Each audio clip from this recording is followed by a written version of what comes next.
We have the Game 3 preview right now, and you thought that I wasn't bringing the glasses. Nope, that's right. I'm bringing them back because we're going to Minnesota, and we are Road Warriors. This Game 3 preview playoff edition of Locked on Astros starts now.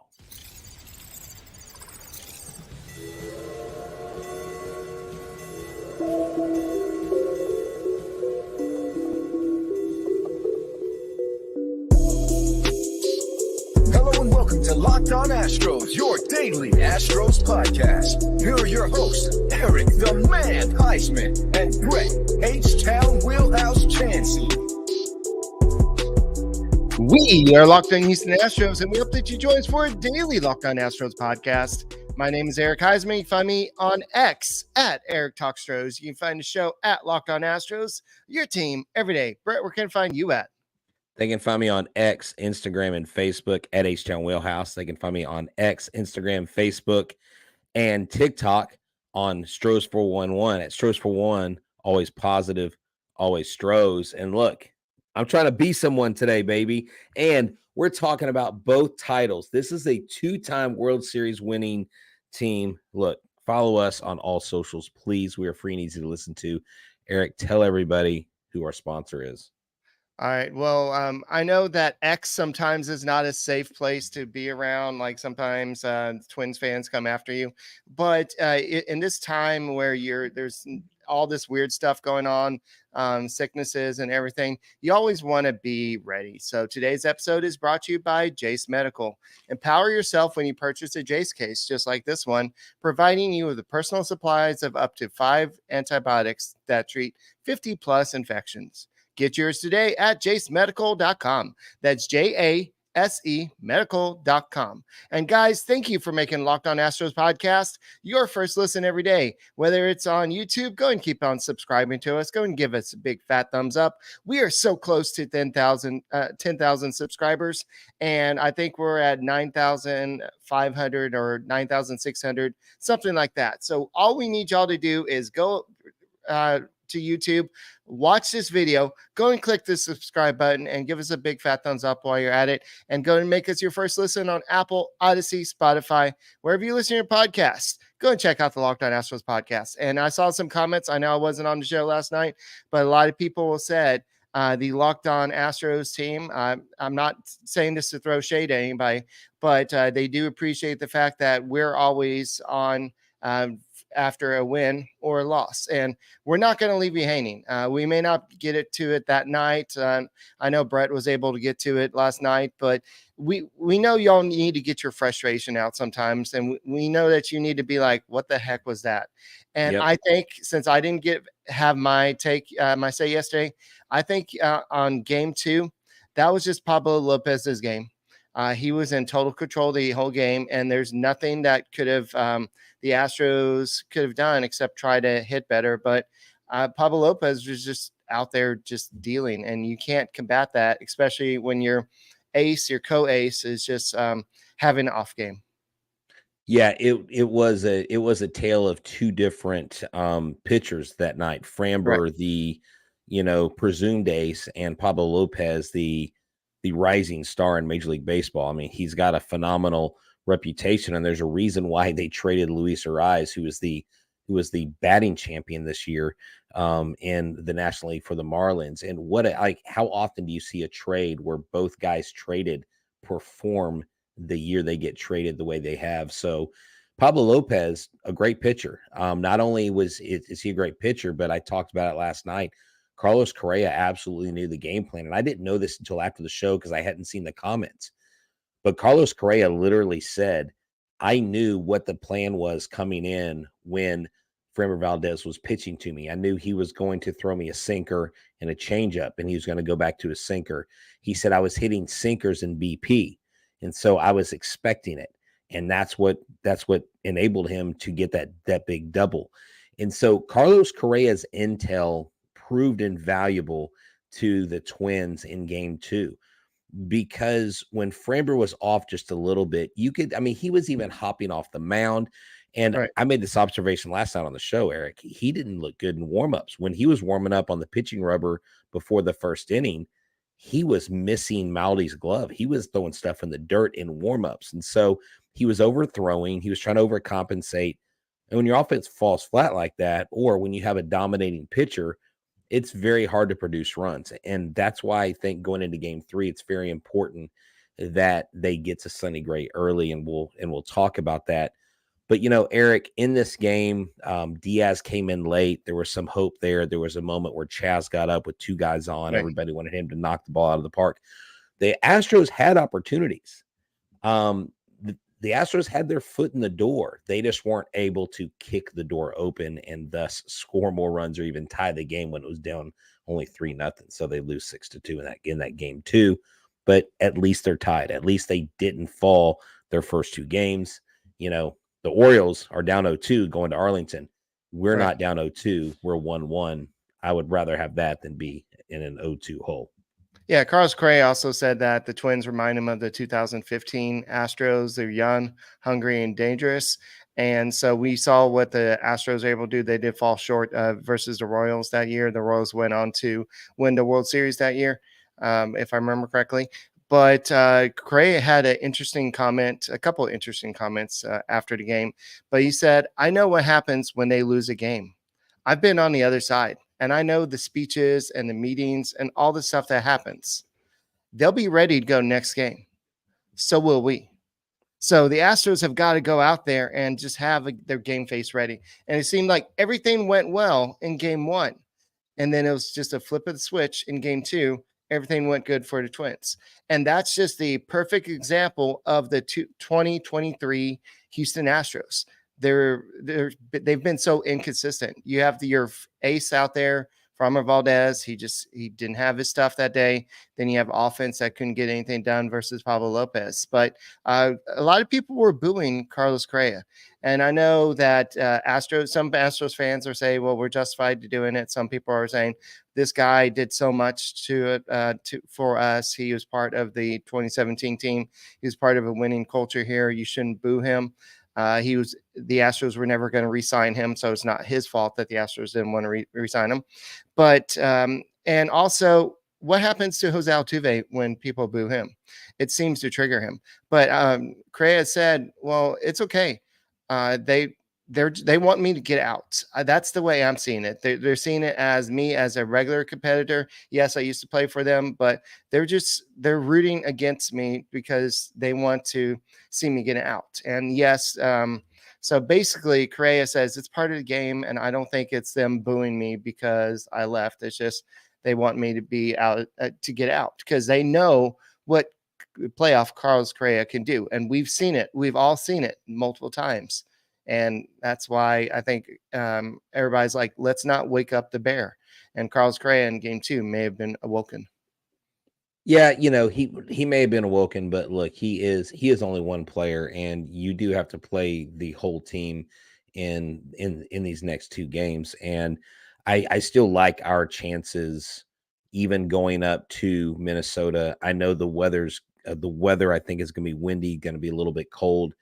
Look, the last time Javier, pitched in a game like this, a game where, it really mattered in the playoffs, he did phenomenal. And lately he's been better. So you hope that you get the Cristian Javier that has his swing and miss stuff.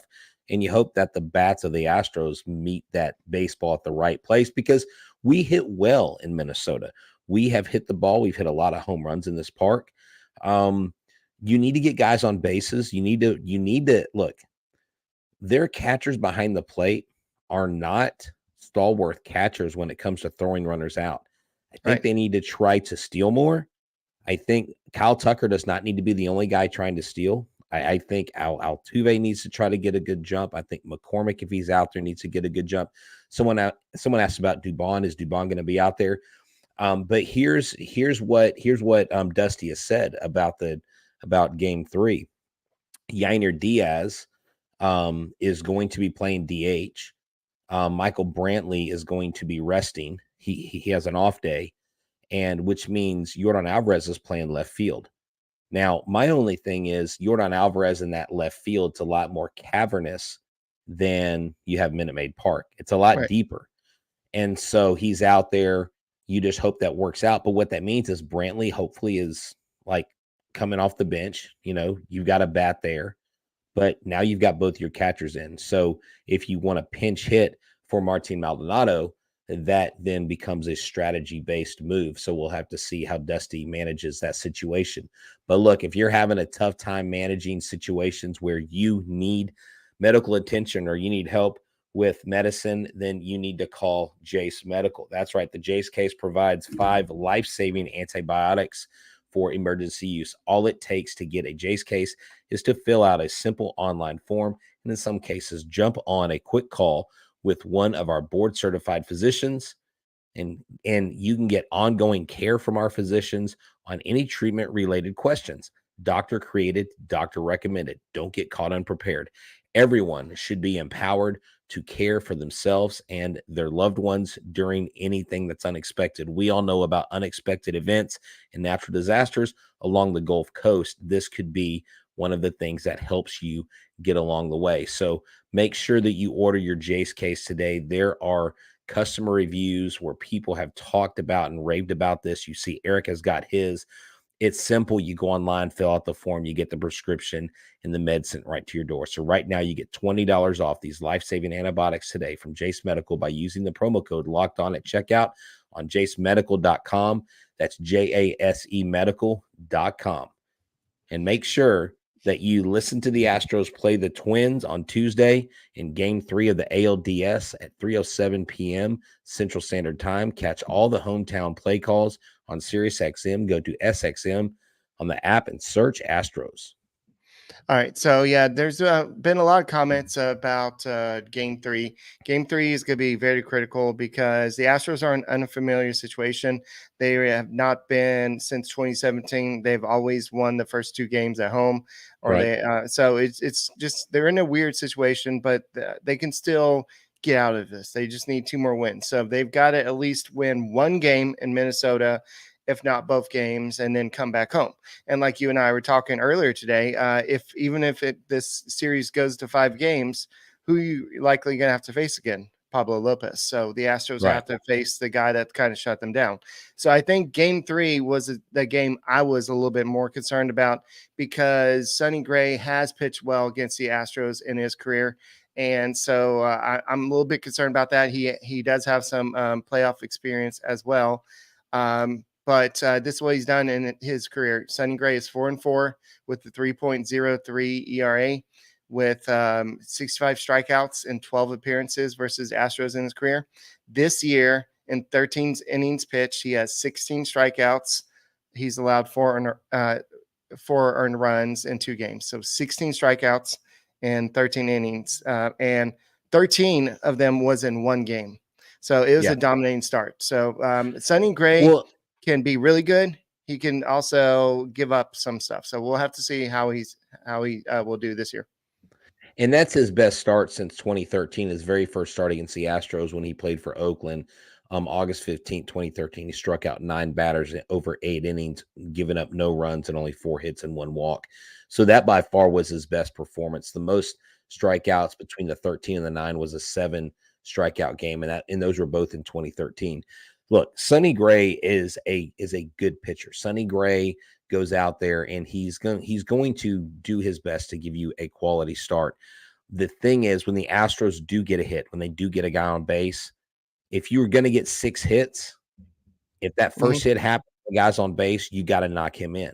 So if I have 6 hits, I need 3 or 4 runs at least. And at one time, the Twins and the Astros had the same amount of hits, but the Astros didn't have any runs. And so you got to score with runners in scoring position. Look, the Twins left guys on base too. The Twins easily in Game 2 could have scored 12 or 13 runs, but they didn't. And Framber did only give up the 3 or 4 runs. He didn't give up all the runs in that game, but your offense has got to respond. Kyle Tucker has got to step up big. Alex Bregman has got to step up big. Jose Altuve has been there. Yordan Alvarez, 3 home runs in his first 2 games. He's doing his job. Chas McCormick has got to have better at-bats. This is a key game. Yainer Diaz, I don't know that there's pressure on him because he's a rookie, But I think because of what they did in game 2, there's a little bit more pressure because they're putting him in the lineup because of Right. his bat. And Yeah. so you hope that Dusty orders a lineup to give Diaz RBI opportunities. And here's my question. Why are we flipping Tucker and Alvarez?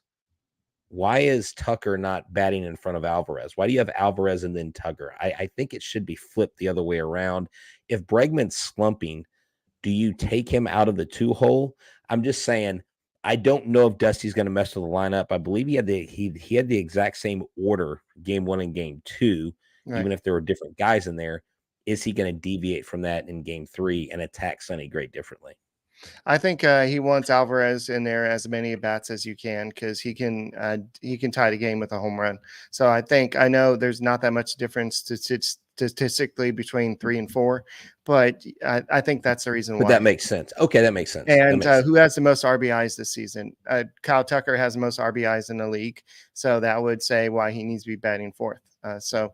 In the AL at least. So going back to Sonny Gray, he has in a 5 games in the playoffs. He's has a 1-2 record with a 2.39 ERA. He has 24 strikeouts in 26 innings pitched. Have the Astros faced him in the playoffs? Yes.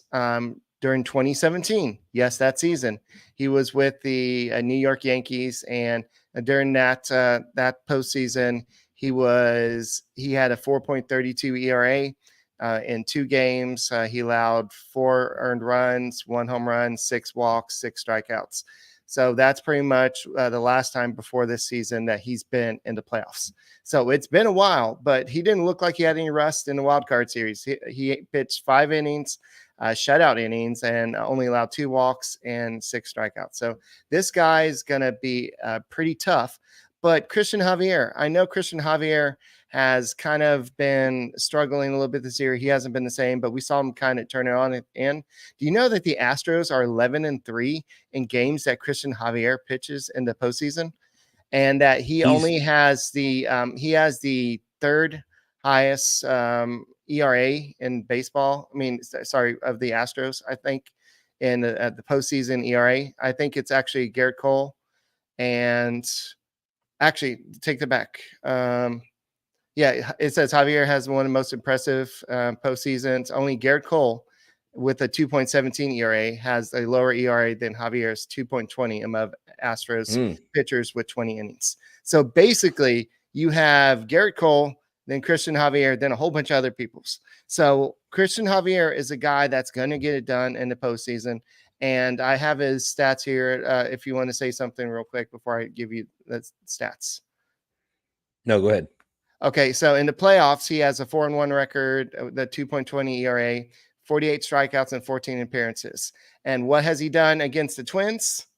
2 innings in the regular season, and that was back in 2021. He allowed 1 run, 3 hits on 3 walks, and 2 strikeouts in that game. So basically, I think that was at that time where he was kind of going back and forth between a starter and a reliever. So basically, he just pitched 2 innings. So if you're looking at who's had success against Cristian Javier, nobody. They have a 0 batting average. The current Twins have a 0 batting average against him with a 118 OPS.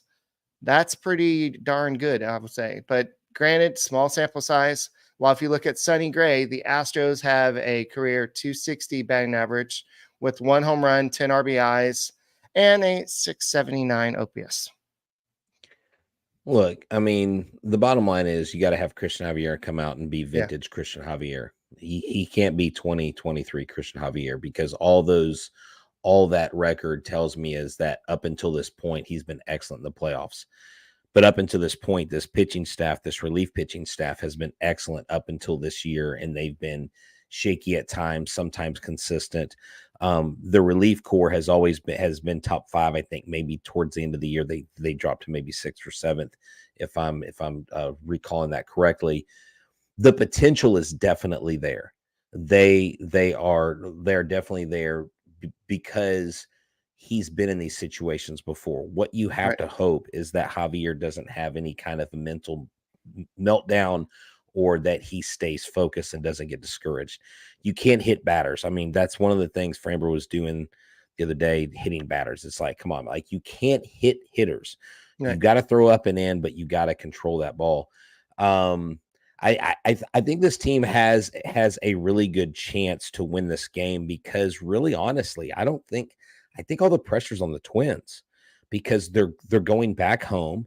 They took quote unquote home field advantage back, and they're in front of their crowd that's going to be crazy and rabid and all that stuff. And everybody's expecting. I mean, a lot of people have shifted and said, "Oh, well, the Twins are going to win." I mean, Astros fans have been texting me all day. I'm afraid this team's not going to win and all this stuff. And I'm just like, I'm not afraid. This team has been in these situations before. This team does well on the road with ruckus crowds, with their backs against the wall. They know the task that is at hand. And if there's any team that can weather this storm, it is the Houston Astros. I mean, look at what the Braves did today. The Braves were all but beat until the end. Of course, they were at home, but they lost their first game and they came back and won towards the end. And so it's not over until it's over. And I haven't heard anybody singing any tunes about moving on to the next round. But if you are excited about football this season because it's back and October baseball is here now, October baseball we are in the midst of it. You can make your postseason debut with FanDuel, America's #1 sportsbook. Join FanDuel today and you'll get $200 in bonus bets guaranteed when you place your first $5 bet. Win or lose, doesn't matter. Just go to FanDuel.com/lockedon to create your new account. Then you can get into the action from the first pitch until the final out. Bet on everything from strikeouts to home runs to who will win the game. And if you don't want to wait for the whole game to get the W, predict what will happen in the next at bat with quick bats. So head over to FanDuel.com/lockedon right now. Step up to the plate because the postseason is here. $200 in bonus bets guaranteed. Just make a $5 bet, win or lose. You get that $200. Make every moment more with FanDuel, official sports betting partner of Major League Baseball. And make sure that if you're going to go watch the game somewhere and you don't want to hang out at the house, go hang out with your friends and your buds, bring everybody to Hooters. Why? Because Hooters makes you happy. Hooters has all kinds of deals all throughout the week. They have specials. They have lunch specials. They have smoked wings. They have boneless wings. They have bone-in wings. They have amazing desserts, brews on tap. Just about anything you can want. Gentle bins. I mean, phenomenal selection. Whether you're in Pearland, Katy, Sugarland, Humble, NASA, Galveston, it doesn't matter. Pasadena, anywhere in between in Houston, Hooters, find one, go there. The food is great. They'll have the Astros games on all the TVs. And it's not just Astros games. It's football. It's UFC. It's so much more. It's a total game experience. The world famous Hooters girls, the world famous Hooters wings, and grab a dessert. They're phenomenal. I love them there. $3 Blue Moons and then $9.99 Michelob Ultra pitchers daily. So go check them out today. Why? Because Hooters makes you happy. I guess I have to put myself up here. So I know that that Paige asked earlier, what's the key to beating Sonny Gray? It's to be patient. He does throw a lot of pitches at the edge of the strike zone. He does issue a lot of walks. So if you kind of wait him out, sometimes you'll get get runners on base. Those walks in postseason tend to backfire on you. But the same could be said about Cristian Javier. If his stuff is not crisp or if it's going out of strike zone too much, then you could see walks on both sides. So I think for both sides, it's really limiting the walks. And Cristian Javier just needs to show what he's been doing. So I think that with the playoff success that we've seen Framber Valdez kind of stumble in the playoffs before. So what he did last night was not totally out of the blue, but I think what we've seen from Cristian Javier, from the most part, he's been pretty consistent. And we don't know who the game 4 starter is right now. We know it's probably going to be JP France or it's going to be Jose Urquidy. Dusty Baker said that he's not going to bring back Justin Verlander on short rest, and I wouldn't do that either. So I think that if you're asking me, I know Urquidy has the experience in the postseason, but still, you have to like what JP France has given you this year. But the question is, has it been too long since he's pitched? I know he's done some simulated games and stuff like that, but I think it all depends on what happens in game 3. Right. I think in game 3, worst case scenario, Astros lose. They were facing elimination. If Justin Verlander feels like he can go, and Dusty Baker and Miller and all them feels like he can go, you're absolutely going to put Justin Verlander on the mound because it's a do or die game. You're just trying to survive at that point. That's the only way I think Justin Verlander gets in the game. Now, I don't want that scenario to happen, so I'm not going to even opine, go into that situation any further. I think having JP France or Jose Urquidy or both available is a phenomenal choice. Even Right. a piggyback start, bringing in Jose Urquidy out of the bullpen. Look, JP France did that when he was with AAA Sugarland, and so these guys came up in the system doing this piggyback start. I think the Astros have really good options for game 3 and 4, and you just hope that once Javier gets out of the game, you hope that he has a lead, number one, and you hope that when the relief pitchers come in, that they hold. No offense, but I don't want to see Rafael Montero in the game right now unless we have a large lead. If you have a 7-run lead, use up Rafael Montero. But right now, I don't have a lot of confidence in him, Eric. I need Brian Abreu out there.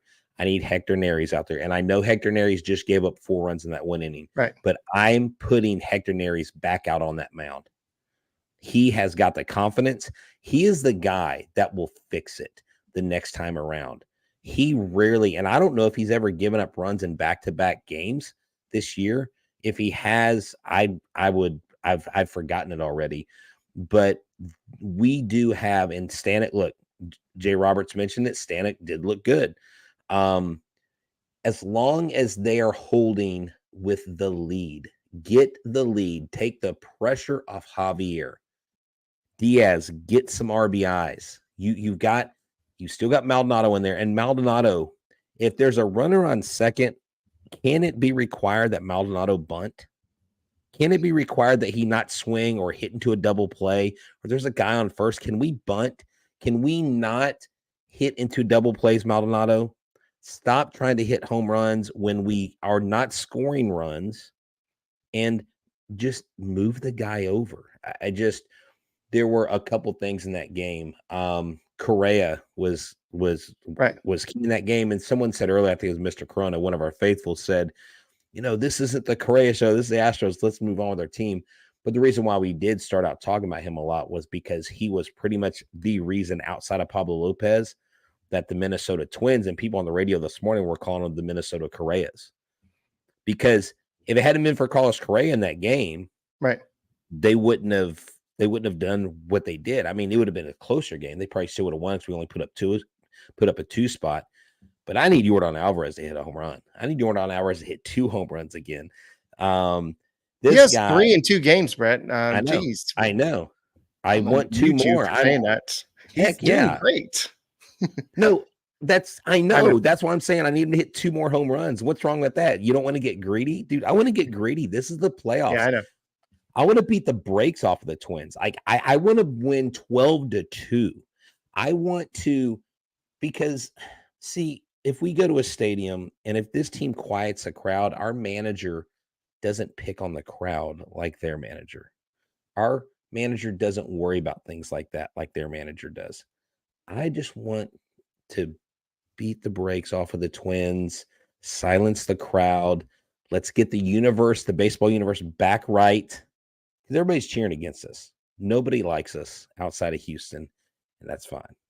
Well, the Astros are 17-15 all-time at Target Field, including 14-9 since 2016. Dusty Baker, we already kind of addressed it, but he said Yainer Diaz is in tomorrow versus Sonny Gray because Gray is better against lefties than righties, and said Brantley would probably be in the lineup in Game 4, if necessary, Game 5. So I did look up the stats, and I actually closed it, but Brantley has a 300 batting average against Sonny Gray in 20 at-bats. So he has some experience, and he does pretty good against lefties as well. But I think that what Dusty Baker's trying to do is try to get some offense going. And it's not that Michael Brantley hasn't done. I know he's got a single here or there and got some hits so far, but I think what he's trying to do is let's see what the rookie can do in this one game. What's the worst that can happen? It's just the same as if he gets a hit, then maybe that's what Michael Brantley would do. But you had another quote that Dusty Baker had about Sonny Gray. Just kind of summarize it. Yeah. I will share the actual quote here. So Dusty Baker was asking, what challenges does Sonny Gray present? Eric, why don't you hit the soundbite for us? Can you do that? Yeah, a little bit notice. Yes. Thoughts by Dusty. What challenges does Sonny Gray present? Dusty Baker said this. Sonny knows how to pitch, and Sonny's not scared. I've watched Sonny for a long time. I've watched Sonny when he was a local. I watched Sonny when he was with Cincinnati, the Yankees. He's been around for a while. The guy knows how to pitch. Him and Graveman, I didn't know they were such close buddies.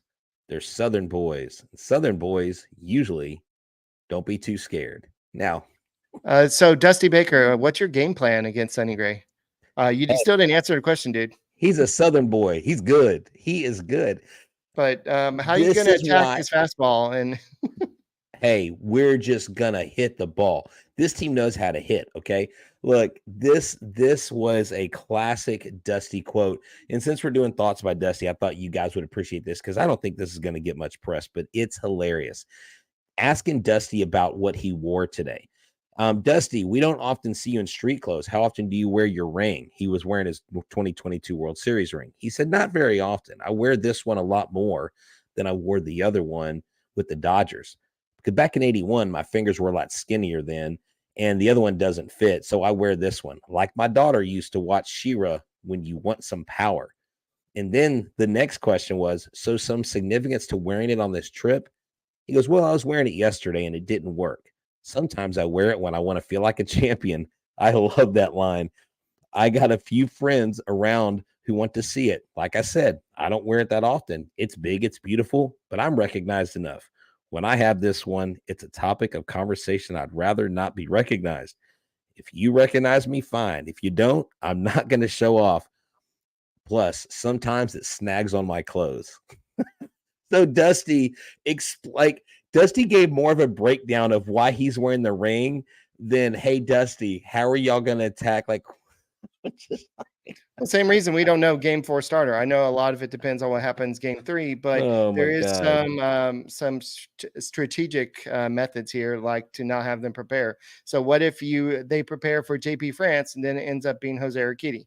So that there could be some method to that madness. But the Astros last year went 7-0 in the AL playoffs to get to the World Series. Maybe they'll go 7-1 this year. Maybe we'll forget about that loss. Who knows? But it all starts tomorrow at 3:07 against the Twins at Target Field. It's going to be Cristian Javier versus Sonny Gray. It's going to be a tough matchup. And we know that you can listen to all the play-by-play action on SiriusXM. Just download the SXM app and search Astros. Hear all the play-by-play coverage. So I think that the Astros, they know what to do. They need to go out and execute. They need to, whoever's throwing on for the Twins, they need to go out and just hit better. And the pitchers need to do a little bit better overall. But it was one game, guys. Let's just turn the page and move on. Any closing thoughts, Brett? No, I just think I think we did. I think last night we as a fan base realized, hey, they got us on that one. Pablo Lopez had an excellent start, and we just look for our guys to go out there and do excellenter. Let's do better. Let's have a gooder start in game 3. No, gooder, excellenter. That's a new word. That is when the term. No, I did not speak Spanish. No. Hey, cue the music. All right, this has been Locked on Astros. He's Eric, the Man Heisman. I'm H-Town Wheelhouse. We are your only daily Astros podcast. Hey, you've made us the most downloaded Astros podcast. We're number 17 on the top 100 charts right now because of you. Y'all are the real MVPs. We love you guys and girls. Thank you so much for your support. You're not going to do the Pena dance, what he did the other day, because Pena, let's do the clarification. He did that because a kid that is dealing with an illness asked him to do that dance. He wasn't showboating, so you better check yourself before you wreck yourself. Go Stros. Right. My name is Eric Heisman. You can find me on X at Eric Talk Stros. You can find Brett at H-Town Wheelhouse on the X. You can find the show at Locked On Astros. We are your daily Locked On Astros podcast out there. We'll see you tomorrow. Go Stros. Bury me in the H. Your glasses, dude.